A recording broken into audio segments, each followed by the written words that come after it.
예, 5월달 맞았습니다. 가정의 달을 맞아서 가정에 대한 설교를 3번 시리즈로 하려고 합니다. 여러분 청교도들에 대해서 잘 아시죠? 청교도들은 가정을 굉장히 중시했습니다. 가정을 중시했다는 것은 가정을 신앙의 훈련장으로 생각을 한 것입니다. 우리가 교회에 와서 하나님을 예배하고 또 봉사하고 친교하고 섬기고 사랑하고 하는 건데, 이런 것이 교회에서만 있는 것이 아니라 가정에서도 있어야 한다라고 생각을 했어요. 그래서 가정은 작은 교회다, 영적인 공동체다, 이렇게 생각을 한 것입니다. 그래서 가정교육이 굉장히 유명한데, 청교도의 가정교육에 가장 중요한 것이 있다면 3가지를 중요시 여겼습니다. 3대 지침이라 이렇게 말할 수도 있겠죠. 맨 첫 번째는 자녀들은 우리 애들이 아니라 하나님의 아들이다, 하나님의 딸들이다, 이렇게 되는 거예요. 하나님께 바친 것이죠. 두 번째는 아이들에게 말씀이 각인이 되도록, 새겨지도록 말씀의 교육을 시킨다. 그 다음에 세 번째는 말로 설득을 하는 것이 아니라 삶으로, 행동으로 보이면서 교육을 한다. 이런 3가지의 중요한 것을 이야기했습니다. 여러분, 거기는 정신이 있어요. 이 지침을 나누어 놓으면 하나 굉장히 중요한 것이 있는데, 그것은 무엇이라고 생각하십니까? 각 가정에 질서가 있어야 된다는 것입니다. 이 질서는 하나님께서 가정의 중심에 계시고 주인으로 계신다는 거예요. 그러니까 모두가 다 가족이 똑같은 생각을 갖는 거예요. 누구든지 다 물을 때 가정의 주인이 누구십니까? 라고 하면 예, 하나님이십니다. 어른도 그렇고 아이도 그렇고 모두가 다 하나님을 하나님의 위치에 두는 것, 그 하나님 안에 살아가는 것, 하나님 아래 살아가는 것, 그것을 가장 중요한 질서로 생각을 했다는 것입니다. 여러분, 가정이 행복하기 위해서는 질서가 있어야 돼요. 그래서 하나님께서 우리 가정에도 질서를 잘 잡아가기 위해서 말씀을 주셨어요. 여러분 아마 기억나실 것이 있습니다. 오늘 어린이 주일인데 우리 어버이들에게, 이 부모들에게 아이들을 어떻게 대할 것인가 하는 것을 말씀하면서 뭐라고 말했습니까? 우리 부모들아, 자녀들을 어떻게 하지 말라? 노엽게 하지 말라, 화나게 하지 말라 그랬어요. 질서를 이야기하는 거예요. 또 아이들에게는 뭐라고 말했습니까? 부모를 공경하라, 이렇게 이야기했어요. 또 남편들에게는 아내를 사랑하라. 여러분 다 모르시는 것 같아요. 예? 굉장히 좋은 말들인데, 또 아내들에게는 남편을 복종하라, 그런 말 했어요. 이게 다 질서입니다. 이거 외에도 가정의 질서를 위해서 하나님께서 얼마나 많이 말씀을 하시는지 몰라요. 왜냐? 행복한 가정을 원하기 때문에 그래요. 그런데 여러분, 이러한 그 가정의 질서를 위해서 각자 개인에게, 가족 이 인원들에게 이런 말씀을 주셨지만, 실상 이 말씀 때문에 여러분 행복하다고 생각하십니까? 여러분, 그런데 우리가 좀 실수하는 게 있어요. 성경을 깊이 알지 않고 성경 하나만 뚝 떼가지고서 그것을 가지고 이제 상대에게 성경의 이야기하니까 그렇게 되는 거 아니야? 이렇게 얘기했었어요. 우리 아이들에게 야, 일로 와봐, 성경에 보면은 부모 공경하라 그랬는데 이게 뭐야? 이렇게 이야기할 수가 있어요. 그런 실수를 우리가 잘 범할 수 있어요. 부부 가운데도 마찬가지예요. 여보, 성경에 보니까 복종하라고 했는데 당신 태도가 이게 뭐야? 성경이 잘못 지어지게 되면은 그것이 질서와 행복이 아니라 도리어 더 무질서와 불행을 얻게 됩니다. 원래 하나님의 말씀은 능력이 있어서, 살아서 온 능력이 있어서, 하나님의 말씀은 검이기 때문에 그런 말씀하면서 어떻게 하든지 말씀으로 상대가 좀 은혜를 받고 좀 변했으면 좋겠다 하는 것이 우리의 생각이에요. 거기에 무엇이 빠져 있습니까? 각 가정마다 빠지는 것은 뭐냐면 내 탓입니다 라는 것이 빠지는 거예요. 나 때문에 그렇습니다. 부모에게 주는 말은 부모에게 준 것이고, 자녀에게 준 것은 자녀에게 준 것인데, 자꾸 그것을 가지고 내가 아닌 상대 문제로 생각을 하는 거예요. 그러다 보니까 결국은 하나님의 말씀이 잘 사용이 되면 약이 되는데, 그러지 못하면 독이 되는 것입니다. 여러분, 하나님의 말씀이 잘 사용되면 수술에 사용하는 칼이 될 수 있지만 잘못 사용하면 상대의 가슴에 비수를 꽂는 일이 됩니다. 그런 것이 비일비재한 것입니다. 그래서 우리는 상황 가운데서 역사하시는 하나님, 특별히 여기에서 나에게 주시는 말씀이 어떤 것인가 하는 것을 항상 생각하면서 겸손하게 하나님 앞에 서는 것이 영적으로 성숙된 모습인 거예요. 그것을 하나님께서 질서에 굉장히 중요한 것으로 두신 것입니다. 여기 본문에 나와 있는 고넬료의 가정은 굉장히 특이한 가정이에요. 이 어떻게 하면은 이제 복음이 막 전해지기 시작을 하면서 이방 사람들에게도 전해지게 됐는데 제일 첫 번째 예수를 믿었던 이방인이었습니다. 굉장히 역사적으로, 이 선교 역사적으로 또 교회 역사적으로 중요한 그런 사람이에요. 그런데 이 가정은 불행의 요소를 머금고 있었어요. 무슨 말인가 하면 각 가정마다 이렇기 때문에 불행하다, 상황이 이렇기 때문에 불행하다, 그런 것이 있잖아요. 그렇게 따지면 너무너무 불행한 것을 이 크게 두 가지만 생각을 하게 되면 그것이 있어요. 1절에 보게 되면 이런 말씀이 있어요. 1절에 보니까 가이사랴에 고넬료라는 사람이 있으니 이달리아 부대라 하는 군대의 백부장이라, 이렇게 말을 했어요. 여기 가이사랴라고 하는 것은 이제 예루살렘에서 이 서북 쪽에 한 100km 조금 넘은 곳에 있는 거예요. 거기에서 이제 로마의 군인이지만 외국에 와서 지금 사역을 하고 있는 것입니다. 백부장이에요. 군인입니다. 어떤 그 불행의 요소가 있는가 하면 두 가지인데, 우리 삶 가운데서도 흔히 볼 수 있는 거예요. 첫 번째 것은 그 아버지의 이 직장 때문에 이사를 자주 다니는 거예요. 여러분, 특별히 한국에 이 대화를 하다 보면은 맞아요, 함께 이렇게 공동 이 운명인 것처럼 느낄 때가 있는데, 누구냐면은 교사의 자녀, 선생님의 자녀죠. 그다음에 군인의 자녀, 그다음에 목사의 자녀예요. 왜냐하면 이제 수없이 이사를 많이 다니거든요. 수없이 이사를 다닌다는 것은 정들었던 친구를 뒤로 하고 떠나야 되는 거예요. 주부들이 새로운 곳에 가서 거기에 맞춰 갖고서 다시 살림을 해야 되는 거였어요. 또 그 환경을 보면서 사실은 나 때문에 여기에 옮겼는데 라고 하면서 얼마나 많이 마음을 아프게 생각하겠어요. 일제시대 때 일본 군인인데 한국이 한반도에 와서 이 군인으로서 사역을 했던 일본 사람들처럼 원래는 로마에 속한 군인인데 이스라엘에 와가지고 외국 땅에 와서 이민 온 것도 아니고 잠시 와서 이렇게 사역을 하고 있어요. 가정에서 여러분 엄청난 일이 벌어질 수밖에 없을 것입니다. 저도 개인적으로 여기 미국에서 태어난 아이들 교수직을 한다 그래서 한국에 데리고 갔다가요 엄청나게 고생했어요. 1년 만에 올 수밖에 없어요. 가족만. 다시 한번 하라 그러면 저는 절대로 안 할 것 같아요. 저 때문에 가족이 얼마나 많이 고통을 받는지 몰라요. 뭐 주의 뜻이기 때문에 받지만, 그래서 이것을 준비하면서 야, 그렇다. 근데 저만이겠습니까? 여러분의 가정에서도 그런 일이 있어요. 그뿐만이 아니라 직업상 최선을 다해서 자기의 일을 하면 가족과 함께 보낼 시간이 없기 때문에 할 수 없어서 가족이 불행한 걸 느낀 거예요. 여기 가이사랴라고 하는 곳은 로마 총독이 있던 곳이에요. 굉장히 중요한 요새예요. 그리고 백부장이라면 그 부하가 이제 100명 있는 것인데 나름 성공한 사람입니다. 성경에 보면 힌트를 얻을 수 있는데, 디모데 후서에 보면 성도는 이래야 된다라고 하면서 이제 그 예를 들어요. 군사와 같이, 경기자와 같이, 농부와 같이 이렇게 설명을 하면서 군사의 특징을 이야기하면서 자기의 생활에 얽매이지 않는 자, 그래서 부른 자를 기쁘게 하는 것, 그것이 군인의 모습이라고 합니다. 여러분, 이 정도라면 이제 일반 병사도 있는데 소위 말하면 이제 장교 아니겠습니까? 100명이면 적은 수 아닙니다. 그 사람들을 거느리고 있기 위해서 얼마나 성공적인 삶을 살았겠어요. 성공적인 삶을 살기 위해서는 자기의 삶에 얽매이지 않았을 거예요. 그렇지 않았습니까? 그러니까 여기까지 올라오는 거예요. 하지만 이것 때문에 가족이 희생하는 거예요.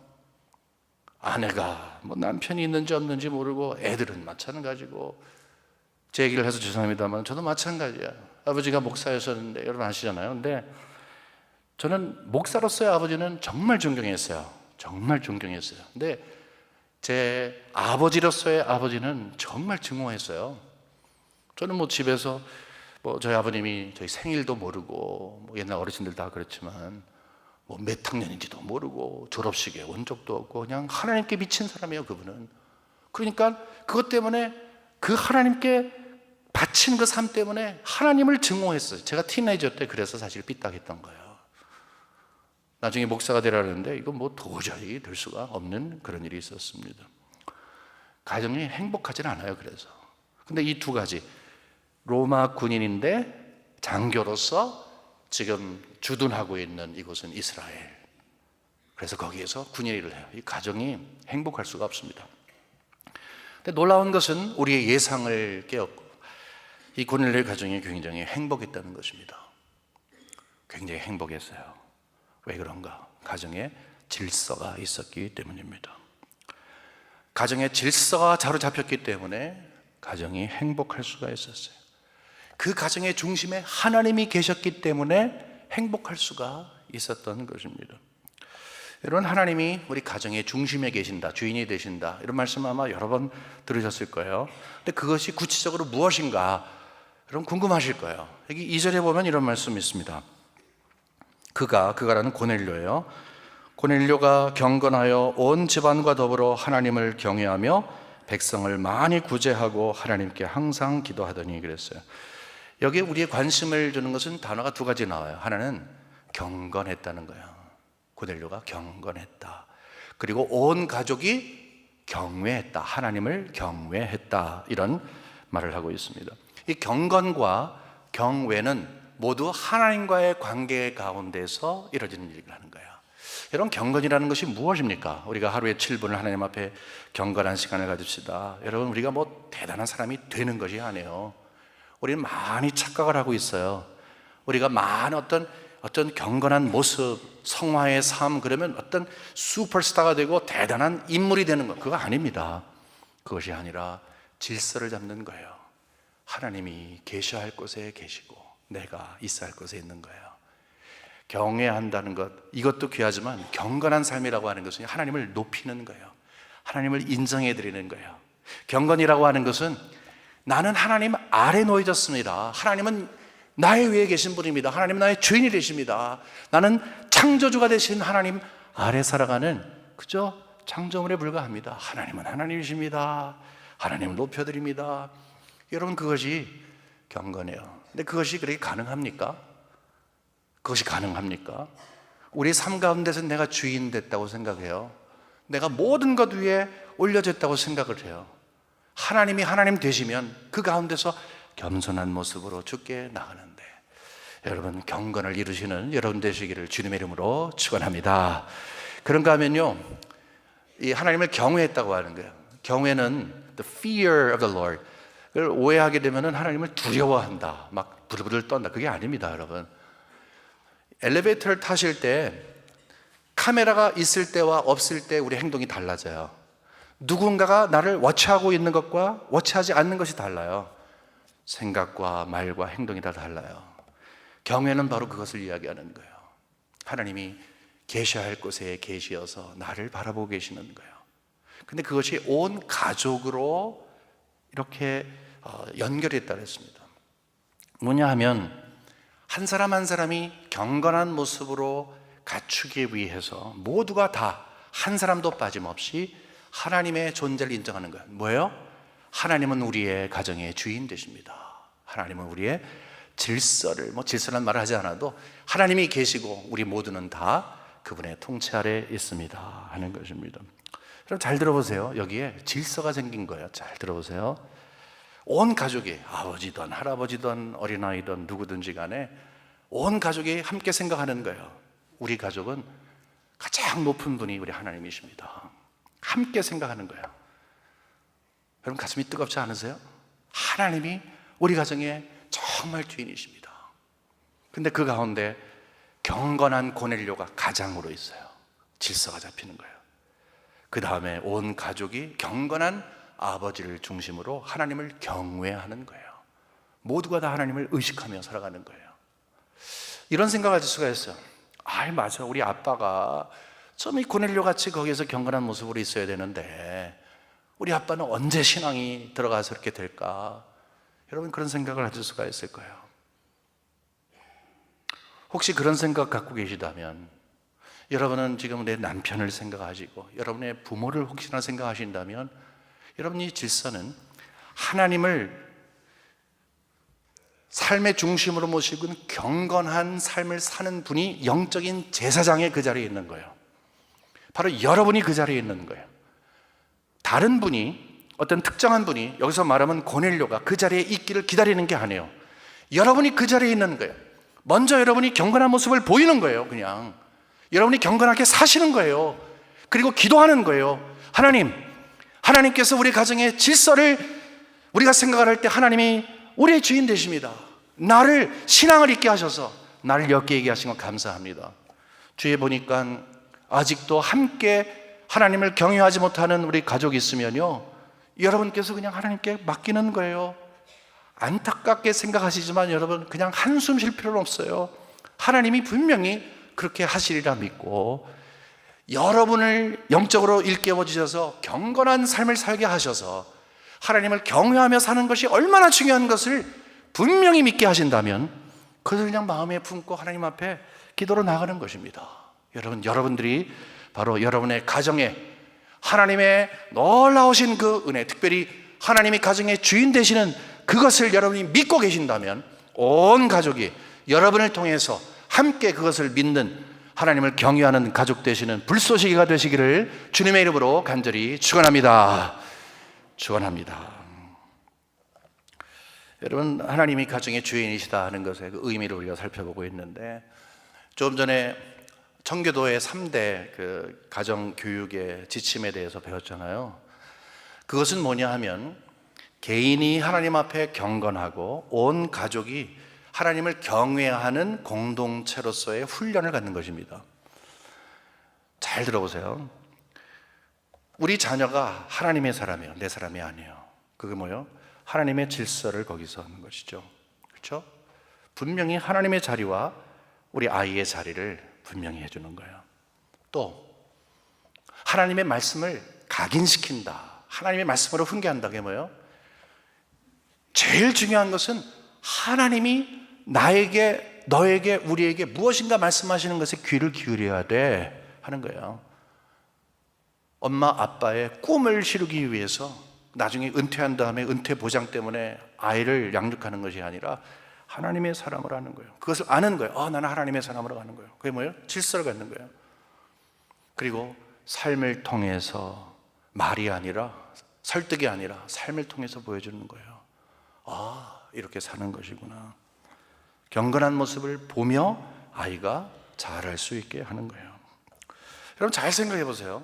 그러면 청교도의 가정에서 함께 수용했던 그 가정 교육의 원리에 누가 그 짐을 진다고 생각하십니까? 제일 힘든 사람이 누구예요? 아이라고 생각하십니까? 아니요. 아이는 그냥 듣는 거예요. 하루아침에 훈련이 안 되잖아요. 또 뭐 실수하고 또 자꾸 훈련을 받는 거예요. 근데 사실 이 가정교육의 가장 큰 짐은 부모에게 있는 거예요. 그것을 아는 사람에게 있는 거예요. 왜 그렇습니까? 아이들에게 가르치기 위해서 텍스트북을 딱 갖다 놓고 이것 봐 하는 것이 아니죠. 생각 속에, 신앙의 그 깊은 곳에 그것이 자리 잡고 있어야 되는 거예요. 그러기 위해서 본인이 먼저 경건과 또 경외하는 모습을, 겉모습이 아니라 속 안이 하나님으로 채워지는 그 질서가 그 삶에 있어야 된다는 것이죠. 영적인 질서가 세워져야 한다는 것이죠. 여러분, 우리가 가르치기 위해서는 몸에 우리가 가르치는 것이 배어 있어야 그것이 자연스럽게 나타납니다. 그래서 우리는 지금 갓 결혼했는데, 아니면 난 싱글인데 상관이 없어요. 우리 애가 뭐 아직 안 태어났는데 상관이 없어요. 우리 애가 다 성장해서 저 타주에 가서 살고 있는데 여러분, 상관이 없어요. 이것은 하나님의 사람으로 살아가고 그것이 홀로만 구성되어 있는 가정이라 할지라도, 아니면 두 사람, 세 사람 상관이 없어요. 어떤 가정이라 할지라도 이 원리는 들어가는 거예요. 그래서 이 원리를 제대로 이해하면 우리는 이런 말을 할 수 있어야 돼요. 나는 하나님께 속한 사람이다. 내가 하나님께 속한 사람인 것을 알아야 자녀에게 너는 하나님께 속했어 라고 이야기하는 거예요. 여러분, 하나님께 속한 분들이라고 확신하십니까? 나는 이 세상에 있는 어떤 가치보다 하나님의 말씀을 붙들고 살고 있단다. 힘들고 어려워도 주의 말씀에 승부를 걸고 있단다. 말하기 이전에 내가 그렇게 사는 거예요. 여러분, 하나님의 말씀을 정말로 각인시키시고 하나님의 말씀이 등불이 되어서 여러분의 삶의 가치를 결정하고 삶의 방향을 선정하는데 중심이 되십니까? 그것을 도전 주는 거예요.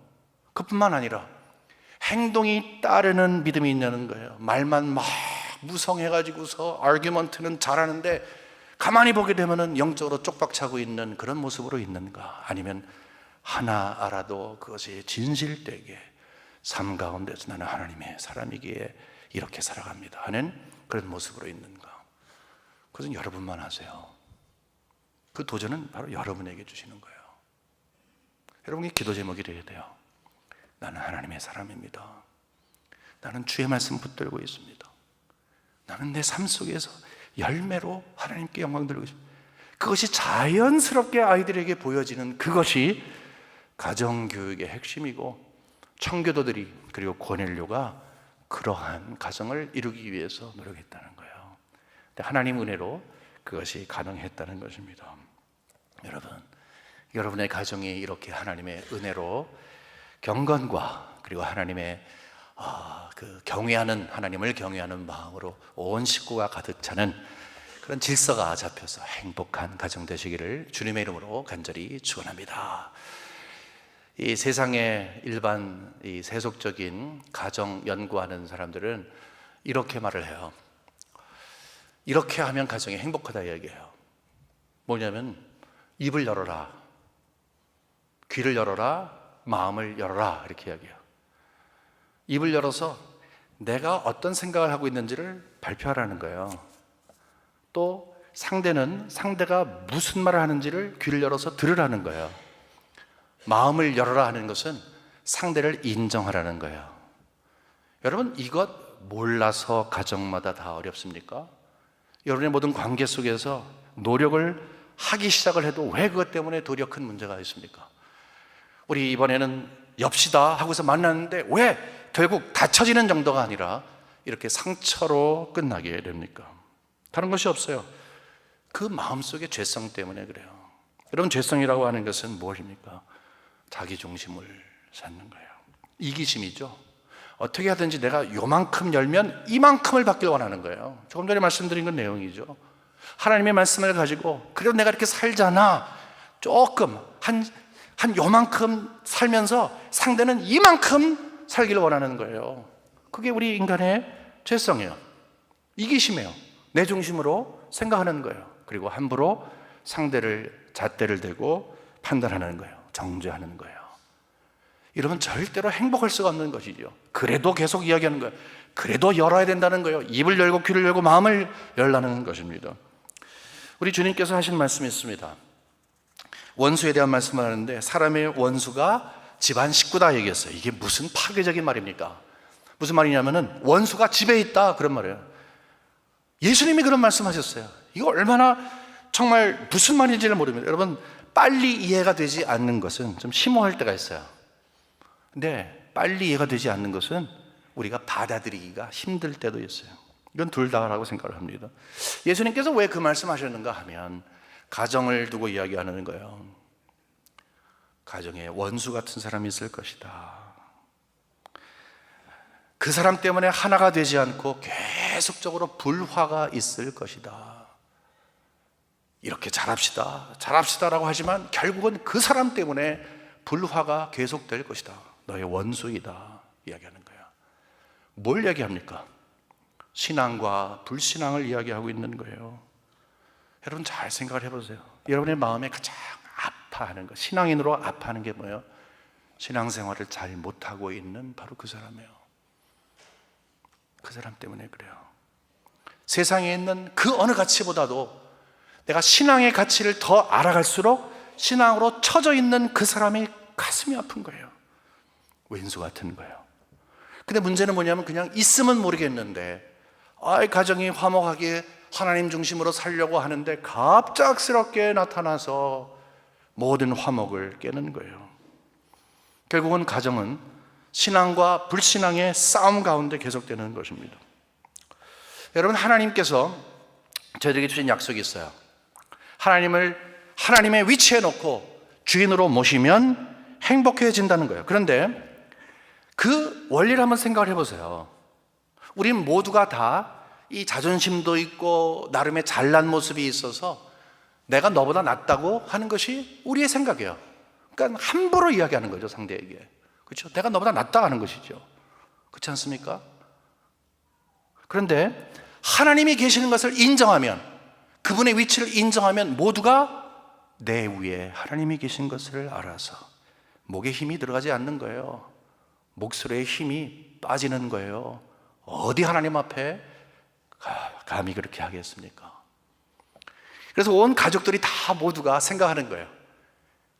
우리는 함께 모였을 때 우리는 우리 주인이 계시지, 그분의 음성을 함께 들어야지, 그분의 뜻이 어떨까. 여러분, 진정한 행복은 그런 의미에서 하나님이 가정을 행복으로 만들어 주신다고 하는데, 행복한 가정은 그냥 태어나는 것이 아닙니다. 가만히 보니까 저 집은 행복해 보여. 저 집은 행복하기로 작정을 한 운명을 갖고, 그런 거 없습니다, 여러분. 그리고 그 가정을 보면요, 한꺼풀 열어놓고 보면은 정말 불행한 일들 많아요. 저는 목사이기 때문에 제가 여러분들 만나서 상담하고 신방하고 하면서 듣잖아요. 한번 들어오면 나가진 않습니다만, 그래서 그것이 기도의 제목이 돼요. 각 가정마다 기도의 제목이 있어요. 아픔이 있어요. 아픔이 있어요. 근데 그 아픔이 뭐냐? 질서가 생겨요. 모두가 다 higher authority, 하나님의 그 권세 아래에 있으면 되는데, 그래서 하나님께서 여기서 말씀하시는 것은 갑작스럽게 팍 바뀌어지는 게 아니라 계속적으로 지속적으로 행복한 가정으로 만들어가게 하시는 하나님을 인정하라는 거예요. 여러분, 행복한 가정은 하나님의 위치에 계시는 거예요, 중심에. 그러나 어저께까지 그랬는데 오늘 하나님이 그 중심에 계시지 않아 불행한 가정으로 전락되는 거예요. 어저께까지는 불행했어. 그러나 지금 하나님의 위치에 있으면 그 가정은 행복해질 수 있는 거예요. 왜냐? 행복을 만들어 가시는 하나님을 그 중심에 모시냐 모시지 않느냐가 가장 중요한 것이기 때문인 것입니다. 여러분, 하나님 중심에 모시는, 정말로 하나님이 여러분을 행복하게 해주기 원하시는데 그 하나님으로 행복한 가정 되시기를 주님의 이름으로 간절히 축원합니다. 5월달을 맞아서 여러분들에게 기도의 제목을 나눕니다. 여러분들이 드릴 기도 제목이에요.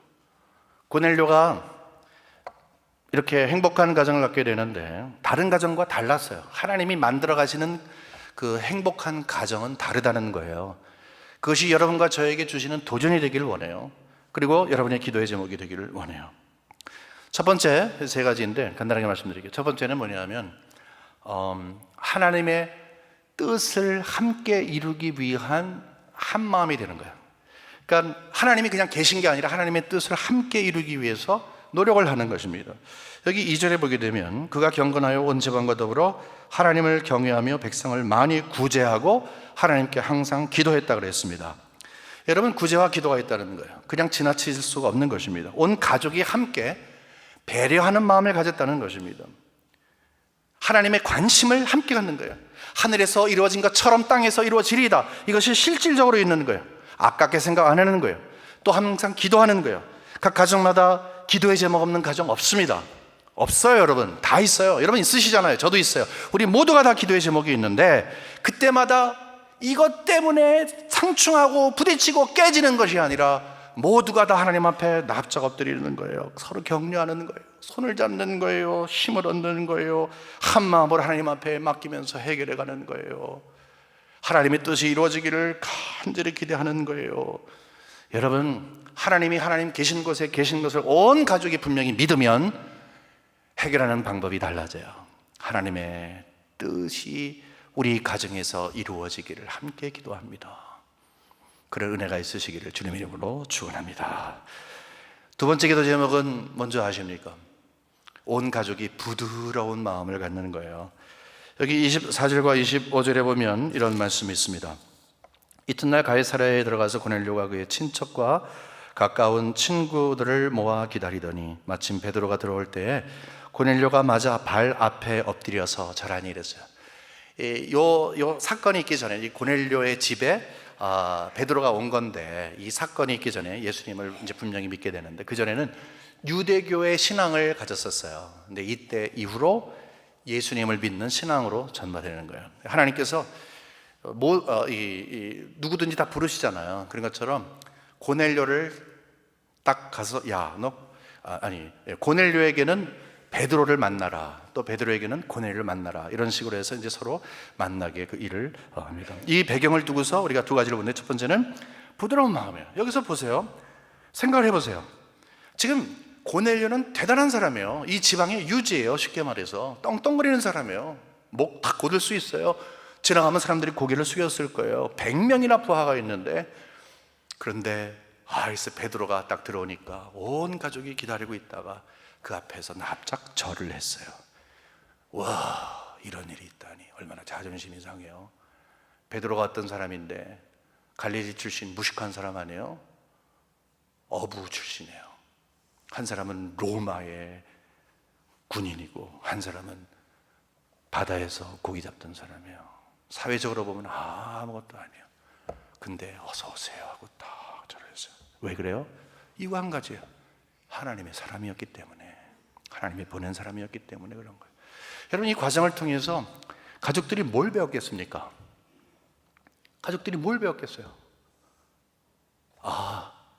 아무리 내가 신분이 있다 할지라도, 아무리 내가 그렇다 할지라도 하나님께서 영적인 세계에 있을 때에 이런 질서를 잡게 하시는구나. 쉽게 말하면 매너가 생긴 것이죠. 행복한 가정을 우리가 들여다보면 모두가 마음이 부들부들해요. 거친 마음이 별로 없습니다.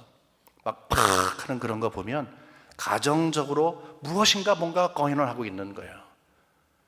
부들부들하고 매너가 있는 것, 성품이 온순해지는 것, 여러분 그것은 하나님의 선물이에요. 이런 것을 보고 배우는 것이죠. 그래서 우리 아버지가, 이 대단한 분이, 우리 주인이 납작 엎드리는 거예요. 뭘 배워요? 엎드리는 것을 배우는 거예요. 구제하는 거 배우는 거예요. 하나님 앞에 무릎 꿇는 거 배우는 거예요. 뭘 배우는 거예요? higher authority, 우리 하나님께 마음을 다 드리는 것이구나 하는 것을 삶으로 배우는 거예요. 여러분, 그것이 여러분과 저의 기도가 되기를 원하고, 마지막으로는요, 제일 중요한 거예요. 하나님의 은혜를 사모하는 신앙을 갖게 됩니다. 여러분, 하나님의 은혜를 사모하는 신앙을 갖게 돼요. 여기 보게 되면은 계속적으로 성경이 우리에게 이야기할 때 하나님께서 고넬료의 구제와 기도를 기억하셨다 그랬어요. 그래서 베드로를 보내요. 그리고 여기 와서 조금 전에 읽었던 그 내용 뒤에 봐도 하나님께서 내 구제와 기도를 기억하셨다라고 해요. 그게 뭐예요? 나는 아무것도 안 한 것 같은데, 나는 그냥 내가 이런 건데 하나님이 그걸 기억하시다니, 뭐예요? 영적인 세계를 보는 것이죠. 하나님이 마음을 보신다는 것이죠.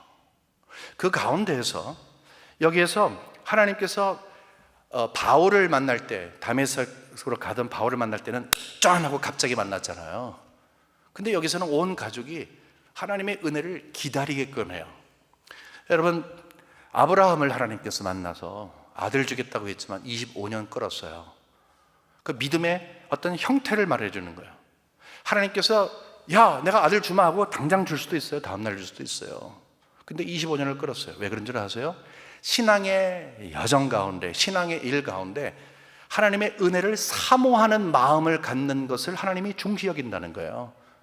우리는 갑작스럽게 예수님을 만난 바울과 같은 그런 모습으로 서 있기를 원하지만, 하나님은 오묘하신 하나님의 뜻 가운데에서 무엇인가를 기대하게끔 하는 거예요. 여러분, 하나님을 기대하십니까? 예를 들어서 예배 오시는데 여러분, 하나님을 기대하십니까? 기대할 때 온 것과 기대 안 하면서 온 것의 차이가 엄청나다는 것을 자주 듣습니다. 저도 마찬가지예요. 한 주간에 어떻게 살았냐가 결국 예배의 승패를 가져가는 거예요. 신앙의 길에 있어서 온 가족들은 이제 하나님의 은혜를 기다리는 것을, 하나님의 은혜를 기다릴 때 사모하는 자에게 허락하시는 것을 성경에 그렇게 엄청나게 많이 이야기했는데, 그 많은 것들을 삶 속에서 지금 경험하는 거예요. 그것을 고넬료가 또 그의 가족들이 함께 경험하고 있어요. 얼마나 놀라운지 몰라요. 여러분, 그림을 그려보세요. 온 가족이 앉아서 예배 드리잖아요. 가족 예배. 모두가 다 하나님의 임재를 기다려요. 하나님의 말씀을 기다려요. 하나님께 올려지는 찬양이 들어지는 것을, 하나님께서 받으실 것을 기뻐할 것을 기다려요. 여러분, 그 모습을 보세요. 그것이 바로 예배의 모습 아닙니까? 함께 하나님 앞에 드리는 것 아닙니까? 여러분, 이 세 가지의 기도 제목이 여러분과 저의 기도 제목 되시기를 진심으로 원하는 거예요. 여러분, 말씀을 준비하면서, 말씀 마치겠습니다. 말씀을 준비하면서 이런 생각을 했어요. 가정이라고 하는 것은 정말 시간을 가장 많이 보내는 곳이라고 생각을 했어요. 저도 그렇죠. 이 교회 업무 외에는, 그 다음에는 가정을 많이 보내는 것이 가정이에요. 가정에서 가족들은요, 서로 영향을 주고받아요. 그것이 부정적이든 긍정적이든 신앙적이든 비신앙적이든 어떤 것인지 주고받아요. 뭐 주고받을 수밖에 없습니다. 내가 받는 것뿐만 아니라 주기도 하는 거예요. 그러면서 함께 가는 거예요. 그런데 여러분, 그거 아십니까? 이 세상에서 가장 중요한 선교지는 가정입니다. 잘 들으십시오. 이 세상에서 가장 중요한 선교지는 가정입니다. 이 세상에서 가장 소중한 전도의 대상은 가족입니다. 저는 이것을 뼈아프게 경험했습니다. 여러분 아시죠? 한 2년 전에 제가 여러분과 함께 나눈 것이 있어요. 나중에 오신 분들은 잘 모르시겠습니다만, 저희 아들이, 둘째 애가 고등학교를 졸업을 못했습니다. 공부를 굉장히 잘하던 아이인데 그러지 못했어요. 한국에 간 이후로 이게 좀 잘못되었고 7년 동안 얼마나 많이 아팠는지 몰라요. 나는 할 게 아무것도 없고 하나님 앞에 엉엉 울었을 뿐이에요. 저는 그렇게 보면 굉장히 실패한 사람에 불과했어요. 그걸 여러분과 한번 나눠줬어요. 물론 그 다음에 GED 검정고시를 봐서 대학교 졸업하고 지금은 일하고 있어요. 그리고 신학교 가서 이제 목사가 되기로 했어요. 하나님의 은혜죠. 근데 그 과정 가운데 아주 결정적인 순간이 있었어요. 무엇이 그놈을 변하게 했는가? 여러분 아마 궁금하실 거예요. 지금도 그 아이 피러의 이름을 기억하시면서 기도하시는 분들 가끔 물으세요. 둘째 아들 잘 계세요? 걱정스럽게 물으시는데, 예, 잘 있습니다. 하나님의 은혜예요. 근데 그 중심에 뭐가 있었냐면은, 그놈이 이제 어려움을 경험했어요. 다 말씀드리긴 뭐하고 정말 굉장한 어려움을 경험했어요. 어느 곳에 갔는데 잠도 안 재우고 막 그런 곳이에요. 그런데 잠깐 졸았어요. 잠깐 졸았는데 꿈인지 생신지 모르는데 뭘 봤어요. 자기를 위해서 기도하고 있는 할머니하고 어머니의 모습을 봤어요. 그러니까 할머니하고 엄마가 자기를 위해서 막 기도하고 있는 걸 보면서 이 아이가 그것을 딱 깨달은 다음에 보니까 꿈이에요. 그래서 기도한 거예요. 하나님 도와주세요. 이거 도와주시면 제가 변하겠습니다. 하나님께서 변하게 하셨어요. 그 이후로 복음의 열정을 계속 갖고 있어요. 저는 우리 아이에게 어떤 그런 강조점을 두는 게 아닙니다. 하나님의 강조점을 두는 거예요. 여러분 혹시 여러분의 가족들 가운데에서 나는 하나님께서 나를 경건하게 만들고 한다 할지라도 이 가족들 너무너무 힘든다라고 생각하십니까? 저는 이걸 증거를 할 수 있어요. 간증을 할 수 있어요. 여러분, 제가 7년 동안 얼마나 지옥과 같은 삶을 살았는지 여러분 그거는 말도 못해요. 예수 안 믿는 아들을 둔 그 목사의 심정 여러분 아십니까? 그런데 제가 한 건 아무것도 없어요. 인내하고 그냥 사랑해주고 믿어주는 것밖에 없어요. 제일 힘든 거 한 거예요. 하나님이 하시는 거예요. 하나님의 때에 하나님이 하시니까 하셨어요. 그 일 이후로 저는 분명히 믿어요. 복음의 파워를 믿어요. 제가 한 거 아무것도 없지만 성령께서 마음을 찾아가시어서 마음을 열어주시고 밝히 보여주셔서 그 삶을 변화시킨다는 것을 분명히 알고 있어요. 5월달 맞았습니다. 여러분, 이게 시즌을 하지 않았으면 좋겠어요. 5월달 맞으면 가정의 달이기 때문에 가정에 대해서 설교하고 또 지나가고, 여러분 조금 전에 말씀드린 이 기도의 제목 꼭 여러분의 기도의 제목이 됐으면 좋겠어요. 하나님의 뜻을 함께 가지며 그 뜻을 이루기 위해 한 마음이 되는 것, 부드러운 마음을 온 가족들이 가져서 온화하게 매너 있게 대하는 것, 그리고 하나님의 은혜를 함께 사모하는 마음을 갖는 것. 여러분의 지경은 잘 모릅니다. 위치는 잘 모릅니다. 그러나 분명히 믿습니다. 하나님께서 역사하시면 가능해요. 가정은 끊임없이 우리에게 중요한 기관으로 남아 있을 것입니다. 그러나 행복한 가정은 떨어지는 거 아닙니다. 솟아나는 것 아닙니다. 현재 우리 가정의 형편을 솔직하게 하나님 앞에 봐야 합니다. 반성할 것 있으면 반성해야 합니다. 만일에 이 일을 통해서 더 기도할 것 있으면 기도해야 합니다. 하지만 모든 것의 근원은 여러분, 하나님이 그 위치에 계시면 하나님이 행복한 가정으로 만들어 주시는 거예요. 그래서 혹시 여러분의 가정에 하나님이 어디에 계시는가, 그것이 여러분과 저의 큰 도전이 되고 격려가 되어서 하나님을 높이고 하나님을 함께 의식하는 가정이 되어 행복한 여러분과 저의 가정이 되기를 주님의 이름으로 간절히 축원합니다. 하나님 아버지, 아멘 했습니다.